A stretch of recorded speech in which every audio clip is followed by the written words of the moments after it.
अस्सलाम वालेकुम। मैं वजाहत अली शाह।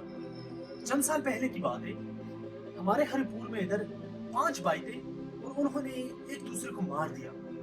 जब तहकीकात की गई तो पता चला कि बेसिकली बिजली का बिल आया था और ये एक दूसरे को ब्लेम कर रहे थे कि यार ये आपकी वजह से ज्यादा आया है, आपकी वजह से ज्यादा आया है। और इतने में बात यहाँ तक चली गई कि इन्होंने गोलियों से अपने एक दूसरे को चलनी कर दिया और मार दिया।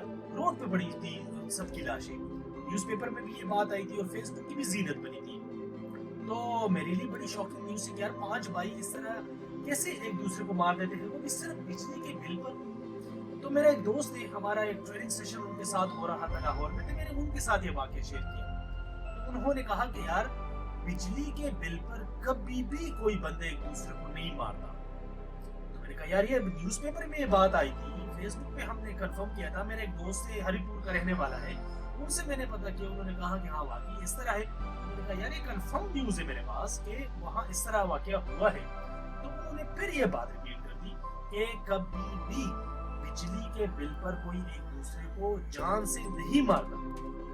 हैरान में मैंने कहा यार मैं अब आपको क्या बताऊं। तो आगे से उन्होंने एक बहुत खूबसूरत बात की। उन्होंने कहा कि बेसिकली ये एक कमेटी होती है जो लोग डालते रहते हैं, नेगेटिविटी की, बोझ की, हसद की, एक दूसरे को बुरी निगाह से देखने की, बात ना कहने की एक दूसरे से, एक दूसरे के साथ। और ये करते करते करते करते ये कमेटी इतनी भर जाती है कि ये कभी कभी इस तरह बिजली का बिल उसके लिए बहाना बन जाता है और फिर बंदा एक दूसरे को गोली मार देता है। तो इस तरह एक कंपाउंडिंग इफेक्ट के थ्रू इस तरह ये कमेटी डली जाती है, चाहे वो नेगेटिविटी की हो। अगर आप किसी के लिए दिल में कोई बुरा ख्याल रखते हो और वो आपका कोई करीबी बंदा हो, तो वो बुरा ख्याल करते करते करते करते या तो गाली की शक्ल में निकलेगा या फिर इस तरह गोली की शक्ल में निकलेगा।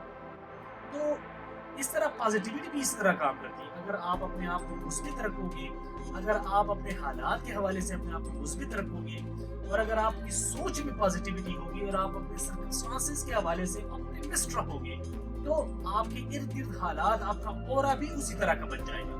तो कोशिश कीजिए कि सब्र और इस्तिकामत का दामन कभी ना छोड़ें। सब्र कुरान में भी कई दफा आया है, इवन के जब आया है तो नमाज से पहले उसका जिक्र हुआ है, बिस्सब्र वस्सलाह, बिस्सब्र वस्सलाह।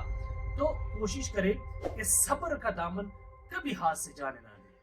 मैं वजाहत अली शाह, अगले वीडियो में इंशाल्लाह दोबारा मुलाकात होगी। दुआ में याद रखिए। अल्लाह हाफिज।